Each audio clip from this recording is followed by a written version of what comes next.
श्री सद्गुरु देवाय नमः। गुरु से प्रेम कैसा होना चाहिए,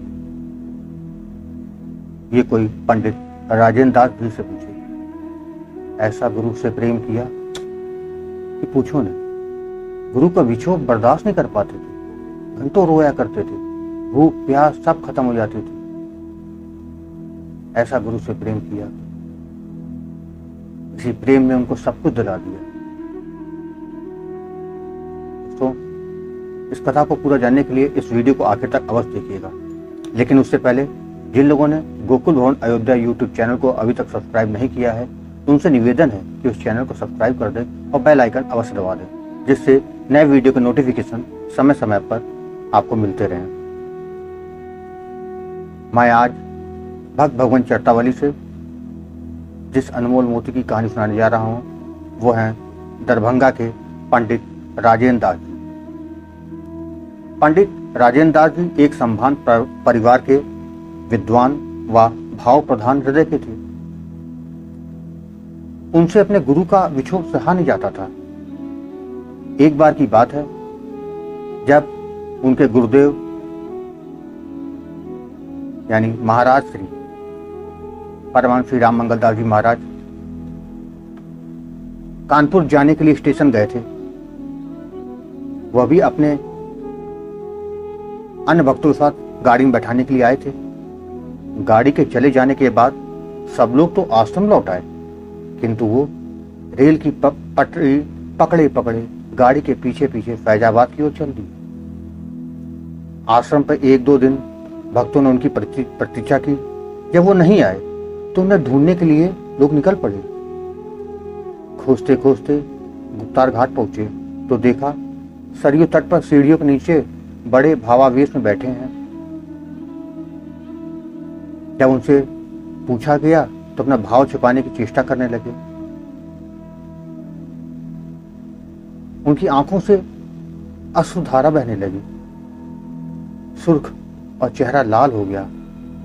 बड़े गदगद स्वर में हंसकर बोले, भैया तुम कैसे यहां आ गए? तब रामदास जी ने कहा, आपके आश्रम पर वापस ना पहुंचने से सबको बड़ी चिंता हो गई थी। 2 दिन इंतजार के बाद जब आप नहीं आए तो आपको खोजने निकले थे। खोजते खोजते यहां पहुंच गए तो वे बोले, मैं क्या करूं, मुझसे गुरुदेव का विछोह सहन नहीं होता, इसलिए एकांत में चला जाता है। तब सब लोगों ने रामदास जी के साथ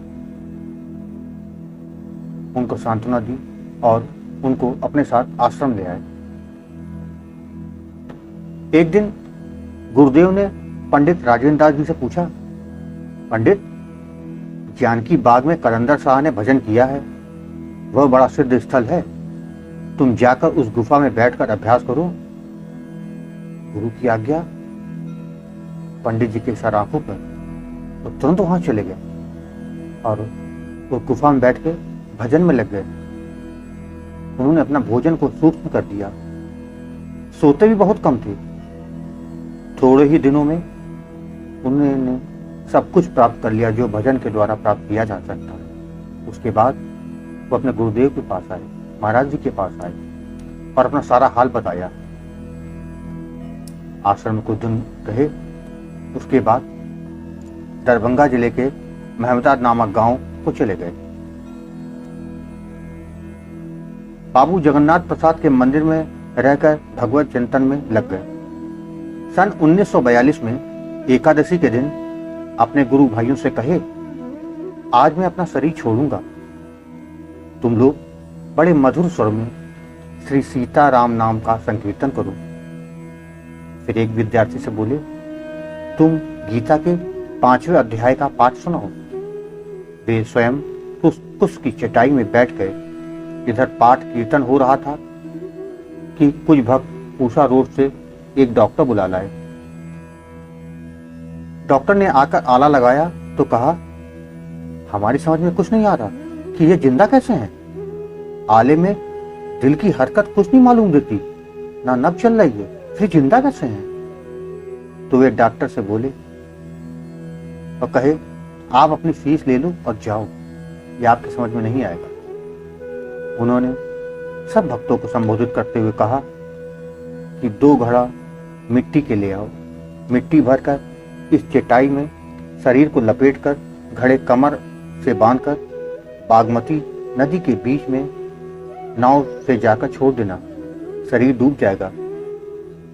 इतना कहकर बिछी कुश की चटाई पर अपने प्रिय ग्रंथ कठोपनिषद को हृदय से लगाकर ठाकुर जी के सामने साष्टांग दंडवत पढ़कर जीवन लीला अपनी समाप्त कर दी और प्रभु में लीन हो गए। भक्तों ने जब शरीर विसर्जन की तैयारी की तो क्या देखा कि मस्तक के मध्य भाग में एक गहरी लाल रंग की लकीर सी उभरी है। जैसा वे कहे थे उसी रीति से बागमती में उनको लाभ कराया गया। महाराज जी बताते थे कि उनका बड़ा भाव था। वे अपने गुरु की सेवा में दिन रात लगे रहते थे। रोज 2 बजे रात तक महाराज जी के बदन दबाते, पैर दबाते, भगवान के किवाड़ बंद करना भूल जाते थे, केवल पल्ला उड़का देते थे। तो हमें आवाज आती कि किवाड़ बंद नहीं है, तो हम कहते पंडित जी क्या तुम भगवान से पहरा दबाते हो? तो जाते किवाड़ बंद करते, रोते प्रेम में। ऐसे थे माय पंडित राजेंद्र दास जी। भाई बहनों, आपको ये कथा कैसी लगी कमेंट बॉक्स में जरूर बताइएगा।